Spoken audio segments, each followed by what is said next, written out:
नमस्कार। आप देख रहे हैं द KN न्यूज़ और मैं हूं आपके साथ अलका तिवारी। आज की बड़ी और सबसे चर्चित राजनीति खबर उपराष्ट्रपति चुनाव को लेकर मचे बवाल की है। उपराष्ट्रपति पद का चुनाव, जो भारतीय लोकतंत्र का दूसरा सबसे बड़ा संवैधानिक पद है, उसके लिए मुकाबला अब दिलचस्प मोड़ पर आ चुका है। एक तरफ एनडीए की ओर से मैदान में है CP राधाकृष्णन, जो कई राज्यों के राज्यपाल रह चुके हैं। वहीं विपक्षी गठबंधन इंडिया ने अपने उम्मीदवार के तौर पर चुना है सुप्रीम कोर्ट के पूर्व जस्टिस बी सुदर्शन रेड्डी को। लेकिन इस चुनाव से ठीक पहले एक तस्वीर ने देश की राजनीति में तूफान खड़ा कर दिया है। बी सुदर्शन रेड्डी हाल ही में राजद प्रमुख लालू प्रसाद यादव से मुलाकात करते नजर आए। जी हां, वही लालू यादव जो चारा घोटाले में दोषी ठहराए जा चुके हैं और जेल की सजा काट चुके हैं। तस्वीरें सामने आते ही बीजेपी ने इस मुलाकात को लेकर विपक्ष पर बड़ा हमला बोला है। भाजपा IT सेल प्रमुख अमित मालवीय ने इस मुलाकात को चौंकाने वाला और शर्मनाक करार दिया है। अमित मालवीय ने अपने ट्वीट में लिखा, सुप्रीम कोर्ट के पूर्व न्यायाधीश और विपक्ष गठबंधन इंडिया के उम्मीदवार बी सुदर्शन रेड्डी ने हाल ही में चारा घोटाले के दोषी लालू प्रसाद से मुलाकात की। ये ना सिर्फ भयावह दिखावा है, बल्कि सार्वजनिक जीवन में ईमानदारी की धज्जियां उड़ाने जैसा है। उन्होंने सवाल उठाया कि लालू प्रसाद अब सांसद भी नहीं हैं, ना ही उनके पास उपराष्ट्रपति चुनाव में वोट डालने का अधिकार है। फिर आखिरकार उनसे मुलाकात का मकसद क्या है? मालवीय यही नहीं रुके।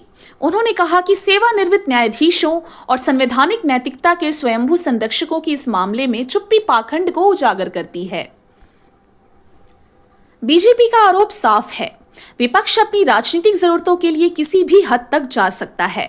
एक दोषी ठहराए जा चुके नेता से मुलाकात करना उपराष्ट्रपति पद की गरिमा के खिलाफ है और इससे इंडिया गठबंधन की सोच और नैतिकता उजागर हो जाती है।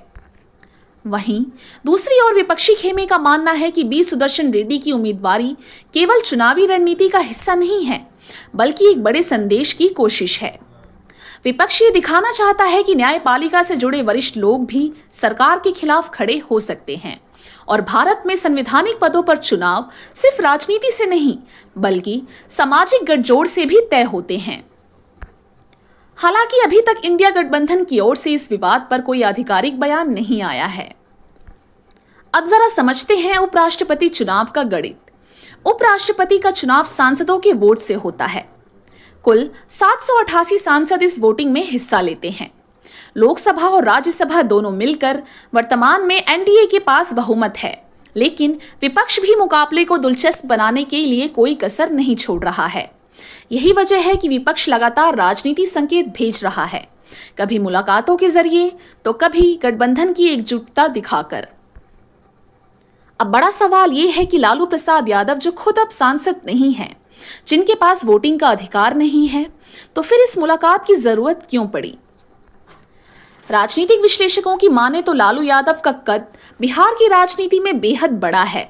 वो कई दलों और नेताओं के बीच सेतु का काम करते हैं। विपक्ष के कई छोटे दल आज भी लालू यादव की राय को अहमियत देते हैं। यानी ये मुलाकात केवल व्यक्तिगत शिष्टाचार नहीं, बल्कि संदेश देने की कोशिश भी हो सकती है। भाजपा का कहना है कि जो नेता पहले से ही भ्रष्टाचार के मामलों में दोषी है, उनसे मुलाकात करना किसी भी संवैधानिक पद की गरिमा को चोट पहुंचाता है।